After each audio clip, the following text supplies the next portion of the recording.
ఎన్ని సీట్లు గెలుస్తారు ఈసారి పార్లమెంట్? మేము 10 సీట్లు గెలుస్తాం. 10 సీట్లు ఖచ్చితంగా గెలవాలనే లక్ష్యంతో మేము ముందుకు పోతున్నాం. ఓకే. ఇప్పుడు మల్కాజ్గిరి పరిధిలో కూడా మీ సీట్లు లేదు, కాంగ్రెస్ సీట్లు లేవు, అన్ని బీఆర్ఎస్ వాళ్ళేగా సీట్లు. అట్లా కనుక అయితే, అదే కనుక ఆధారం అయితే, రాజస్థాన్లో 25కి 25 పార్లమెంట్ సీట్లు ఎట్లా గెలిచినాం మేము? ఓకే. మధ్యప్రదేశ్లో 29కి 28 సీట్లు ఎట్లా గెలిచినాం? ఓకే. కర్ణాటకలో 28కి 25+1 ఇండిపెండెంట్ సపోర్ట్ చేసి ఎట్లా గెలిచినాం? అదే కనుక ఆధారం అయితే మేము ఎమ్మెల్యే 1 గెలిచినాం, తర్వాత 4 ఎంపీలు ఎట్లా గెలిచినాం తెలంగాణలో పోయినసారి. రైట్. అందుకని ఇది ప్రాతిపదిక కాదు. రైట్. అయితే ఇంకొక ప్రాతిపదిక అడుగుతాను నేను. ఈ 10 ఏళ్లలో ఈ తెలంగాణ రాష్ట్రానికి బీజేపీ పార్టీ ఏం చేసింది? అందరికి ఇచ్చేవి వదిలేయండి, అందరికి పంచేవి వదిలేస్తే, అంటే దామాషా ప్రకారం రావాల్సినవి వదిలేస్తే ఈ తెలంగాణ దామాషా ప్రకారము ఈఎస్ఐ ఏదైతుందో, హాస్పిటల్ ఏదైతుందో, మెడికల్ కాలేజ్ ఉందో దామాషా ప్రకారం రాలే. ఓకే. ఈరోజు అతిపెద్ద మెడికల్ కాలేజ్ ఏదైతుందో లేబర్ మినిస్ట్రీ కింద ఇక్కడ ఎస్టాబ్లిష్ ఏదైతుందో బండారు దత్తాత్రేయ గారి నాయకత్వంలో ఇక్కడ ఉన్నప్పుడు ఇది దామాషా ప్రకారం రాలే. Okay. All India institute of medical sciences ఏదైతుందో బీబీ నగర్లో ఇది దామాషా ప్రకారం రాలే. ఇక్కడ హార్టికల్చర్ యూనివర్సిటీ ఏదైతుందో ఇది దామాషా, ట్రైబల్ యూనివర్సిటీ ఇది దామాషా ప్రకారం రాలే. సమ్మక్క సారక్క ట్రైబల్ యూనివర్సిటీ విభజన హామీలో ఉంది, చేసినాం కదా. హామీ ఇచ్చిన వాళ్ళు ఎంతమంది చేసిండ్రు?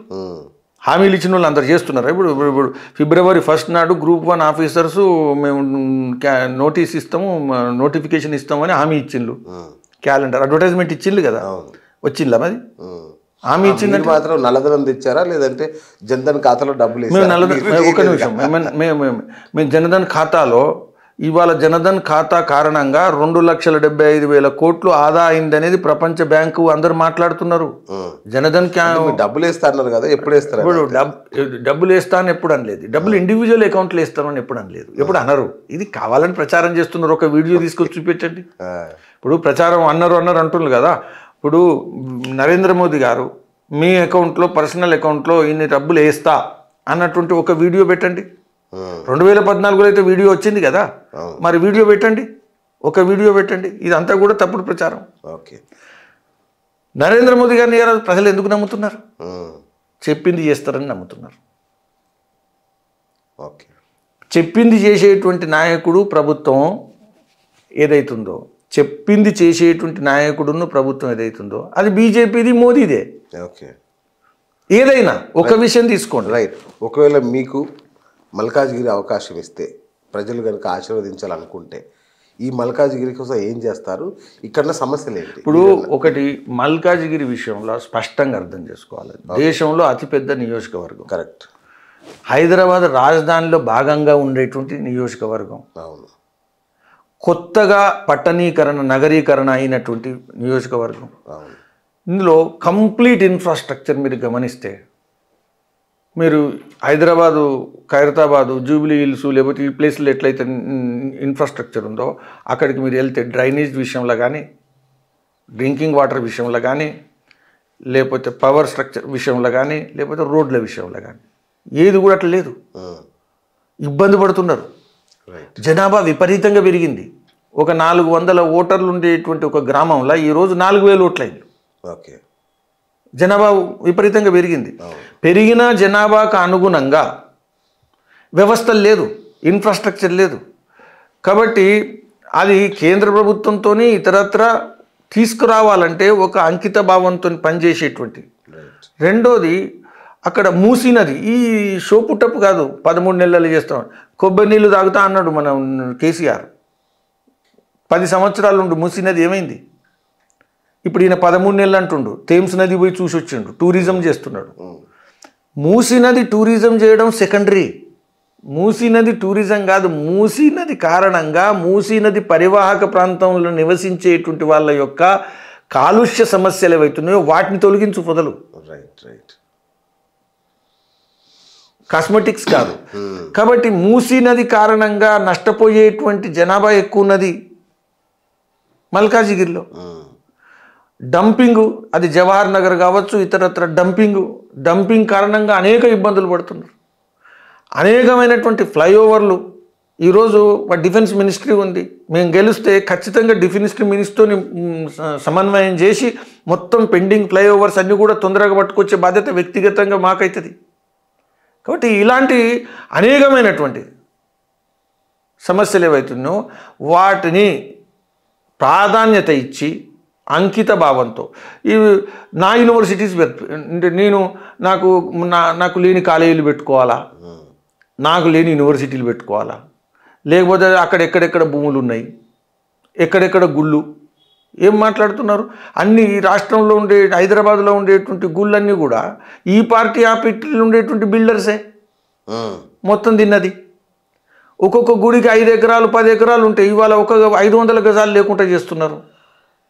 మొత్తం ల్యాండ్ మాఫియా ప్రభుత్వం ఎవరిది వస్తే వాళ్ళదే, వాళ్ళే మినిస్టర్లు, వాళ్ళే లీడర్లు. వీటితో దూరంగా ఉండగలిగేటువంటి సత్తా బీజేపీకే ఉంది. ఓకే, ఈ విద్యా వ్యాపారం చేసి మళ్ళీ ఇన్స్టిట్యూషన్లు పెట్టి మళ్ళీ సంస్థలు పెట్టి మళ్ళీ విశ్వవిద్యాలయాలు పెట్టి లేకపోతే మళ్ళీ ఇంకేదో పెట్టి లేకపోతే ఆ కుంటనా ఈ కుంటనా ఆ చెరువునా ఈ చెరువునా ఇది తిందామా అది తిందామా, అవి మానవ రూపంలో ఉండే తిమింగలాలు. ఇది బీజేపీ ఆపగలుగుతుంది. రైట్. మీరు ఎంతో వ్యూహాత్మకంగా గెలిపించిన కాంగ్రెస్ ప్రభుత్వ పనితీరు ఎలా ఉంది? మీరు నన్ను చాలా వ్యూవర్స్ కోసం ట్రాప్ చేస్తున్నారు. లేదు జర్నలిస్ట్ అంటే ఇట్లా పొడిచి ప్రశ్నించాలా అంటే మీరు వ్యూవర్స్ కోసం సేవ చేయడం కోసం. ఇప్పుడు ఈ దేశంలో కాంగ్రెస్కు బద్ధ వ్యతిరేక సిద్ధాంతంతోనే ప్రయాణం చేసినటువంటి పార్టీ జనసంఘం నుంచి బీజేపీ. 1951 నుంచి మేమే. సార్ మొన్న మీ నాయకుడు ఏమన్నాడు సార్? బండి సంజయ్ కేసీఆర్ ఎదిరించాడు, మన ఇద్దరం కలిసి పనిచేద్దాం అన్నాడా? ఇప్పుడు మీకు హెల్ప్ చేస్తాను. నేను ఇంకా కలవలేదు, అనలేదో నాకు తెలియదు. ఏదైనా వీడియోలు చూసి రమ్మని నేను. ఎందుకంటే ఈ వీడియోలను చూస్తే ఏమైందంటే ఈ మధ్యన తెలంగాణలో ఈ వీడియోలు ఎవరు, టీవీలు ఎవరు, ఈ టీవీలు వెనక స్విచ్ ఆన్ ఎవరు, స్విచ్ ఆఫ్ ఎవరు, ఇది కూడా తెలియదు. చాలా భయంకరంగా ఉంది. అంటే ఏది ఏమైనా ఒకటి మాత్రం కరెక్ట్, నేను ఒకటి స్పష్టంగా చెప్తా. ఈ దేశంలో కాంగ్రెస్ను మొదటి నుంచి ఇప్పటి వరకు మారకుండా వ్యతిరేకించినటువంటి పార్టీ, పోరాటం చేసినటువంటి పార్టీ, లొంగనటువంటి పార్టీ, ఒప్పందం చేసుకున్నటువంటి పార్టీ ఏదైనా ఉందంటే అది రికార్డు మీద కూడా కేవలం బీజేపీనే. కమ్యూనిస్ట్ పార్టీ, సోషలిస్ట్ పార్టీలు, చివరికి ఎన్టీ రామారావు స్థాపించిన టీడీపీ, పుట్టినప్పటి నుంచి వెళ్ళి బీఆర్ఎస్, టీఆర్ఎస్, వీళ్ళందరూ కూడా పార్ట్నర్షిప్ చేసిన పార్టీలు. అవకాశాన్ని బట్టి పార్ట్నర్షిప్ పార్ట్నర్షిప్ చేయని పార్టీ మేమే కదా. కాబట్టి మమ్మల్ని పట్టుకొని మళ్ళీ అందుకని మురళీధర్ రావు మారొచ్చు, రైట్, అలా ఇండివిజువల్ క్రెడిబిలిటీ ఉంటుందా ఉండదా కాదు, ఈ పార్టీ జాతకం మారదు. Okay, correct. కాంగ్రెస్ కోసం ఆట ఆడతామని బీజేపీలోకి వస్తే బీజేపీ నడవదు. బీజేపీ కాంగ్రెస్కు వ్యతిరేకంగా పుట్టినప్పటి నుంచి పనిచేస్తున్నది, ఇంకా భవిష్యత్తులో కూడా చేస్తుంది.